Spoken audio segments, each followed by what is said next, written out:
Evening స్నాక్స్గా రకరకాల వడలు చేసుకుంటామండి. మినపప్పు పిండి కనుక రుబ్బుంటే ఫ్రిడ్జ్లో సాయంత్రం మసాలా గారెలు వేసుకోవచ్చు, శనగపప్పుతో మసాలా వడలు వేసుకోవచ్చు, పెసరపప్పు పునుకులో లేకపోతే పెసరపిండితోటి గారెలో వేసుకోవచ్చు. ఏదైనా ఒక వడ, ఒక చిన్న ఫ్రై ఐటెం చేసుకోవాలి అంటే రకరకాల పదార్థాలు ఆలోచిస్తాం. అందులో మనం సాధారణంగా ఆలోచించని అటుకులు కూడా ఉన్నాయి. అటుకులతోటి కూడా చక్కగా సింపుల్గా ఒక అరగంట నానితే చాలు, అరగంట కూడా పట్టదు, ఒక పావు గంట నానితే చాలు. అటుకులు కనుక ఉంటే పాత అటుకులు కొంచెం ముతగ్గా ఉండే అటుకులతోటి ఆ వడలు చాలా చక్కగా కుదురుతాయి, టేస్టీగా ఉంటాయి.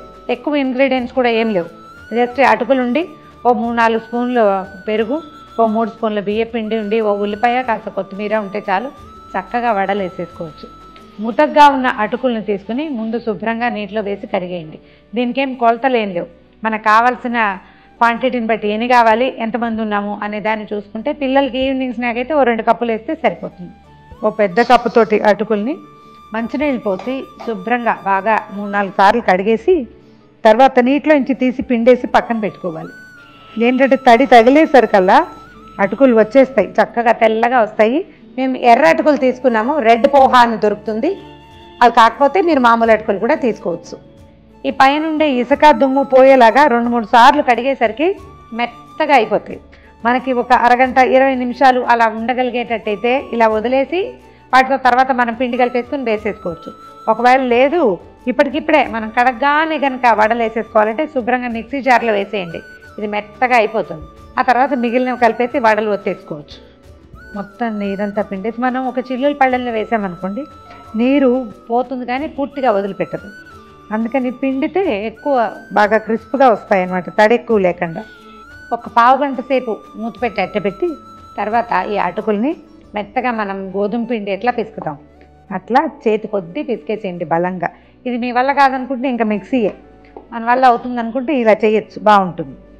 దీంట్లో ఏంటంటే బైండింగ్ కోసం మనం ఏదైనా పిండి వేసుకోవాలి, బియ్యపిండి కానీ శనగపిండి కానీ వేసుకోవచ్చు.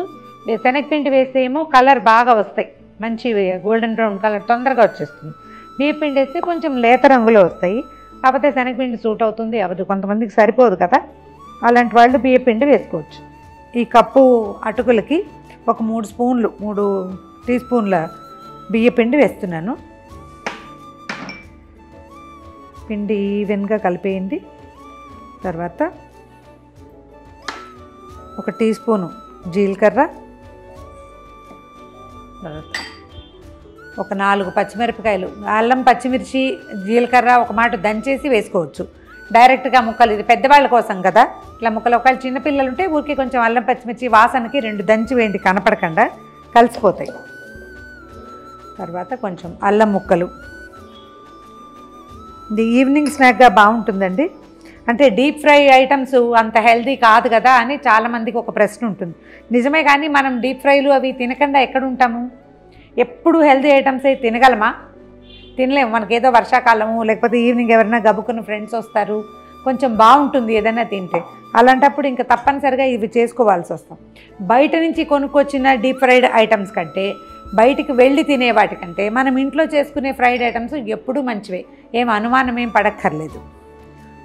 కొంచెం ఒక మీడియం సైజు ఉల్లిపాయ కట్ చేసాము చిన్నవి, తర్వాత కొంచెం కొత్తిమీర, కావాలంటే ఇందులో కరివేపాకు కూడా వేసుకోవచ్చు.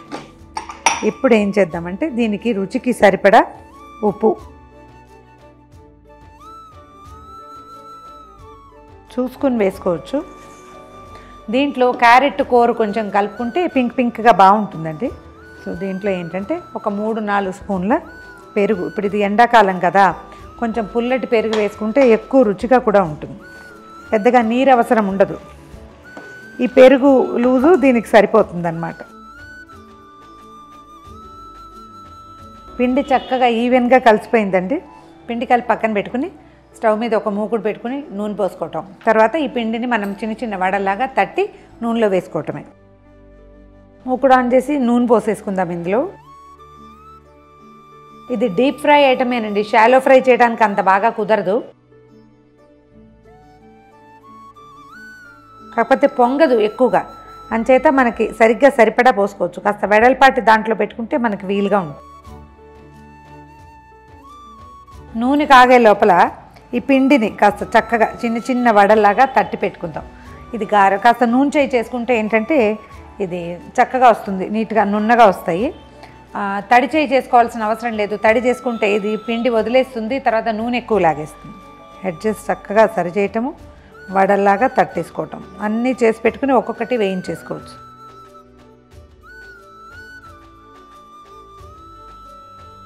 నూనె కాగిపోయింది, అటుకుల వడలు వేసేద్దాం. అయితే వీటిని వేయగానే కదపకూడదు, కొంచెం దూరంగా వేసుకోవాలి.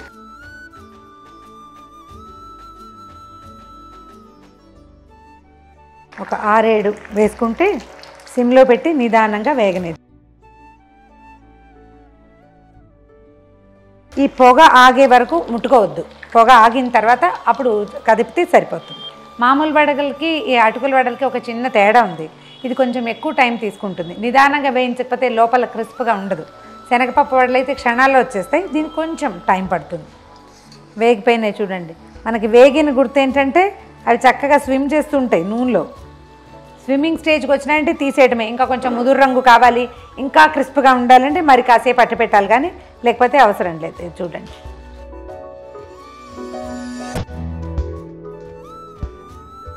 మిగిలిన వడలన్నీ కూడా ఇదే రకంగా వేయించేసుకోవటమే.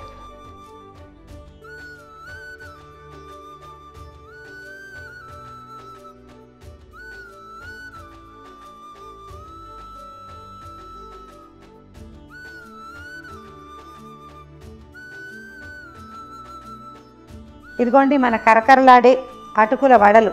చూద్దాం ఎలా క్రిస్ప్గా ఉన్నాయో. ఇలా చక్కగా విరుగుతాయి, చాలా బాగుంటుంది. ట్రై చేసి చూడండి. బ్రహ్మాండంగా ఉంది. దీంతో టమాటా పచ్చడి, పుదీనా పచ్చడి, కొత్తిమీర పచ్చడి, ఏవైనా ఎర్రటి ఆకుపచ్చటి పచ్చళ్ళతోటి వడ్డించండి. లేకపోతే పిల్లలకి నచ్చితే టమాటా సాస్తో కూడా వడ్డించవచ్చు. ఈ వీడియో కనుక మీకు నచ్చినట్లయితే లైక్ చేయండి, షేర్ చేయండి.